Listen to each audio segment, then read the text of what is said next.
balki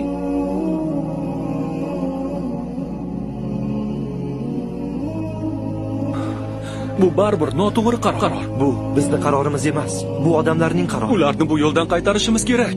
Endi juda kech. Bormizmi, yo'qmizmi? Endi ularga baribir. Ularning hayotiga begonamiz. Muammo bizlarda emas, odamlarda. Muammo odamlarning boshlarida. U yerda esa biz uchun joy yo'q. Bo'ldi endi. O'zingni qiynama. Lekin meni hali hech kim o'qigani yo'q. Bunaqalar oramizda millionlar. Baribir urinib ko'rish kerak.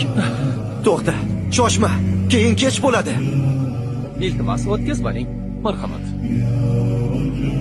Kelgisa. Biz ham kiraylik. Xo'sh. Tezroq bo'laring. Tezroq bo'linglar, bizga ham navbat kelsin. Navbatdagisi. Birinchi qator ikkinchi joyga marhamat qiling. Rahmat. Birinchi qator birinchi joy sizga muntazir. Rahmat. Marhamat. Menga tegishlilarni tezroq o'tkazib yuboring. Albatta. Marhamat, kiringlar. Marhamat.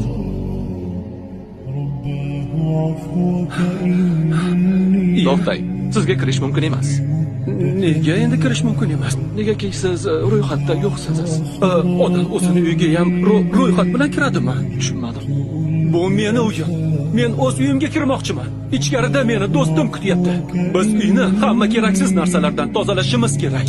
Keyin oilamni ham qaytarishim kerak. Qoching, yo'limni to'smang. Afsusdaman.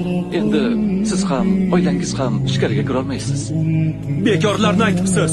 Do'stim ichkarida. Men va oilam ham albatta uning yonida bo'lamiz. To'xtang, nima qilyapsiz? Uni do'stini oldiga kuzatib qo'yinglar. Qani yo'qolgan. Mana seni do'sting. Seni ogohlantirgandim. Sen kimsan?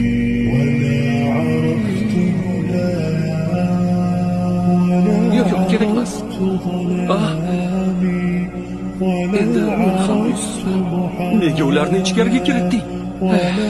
To'xtatib qolishga bir o'zimning kuchim yetmadi. Nega meni yordamga chaqirmading? Menga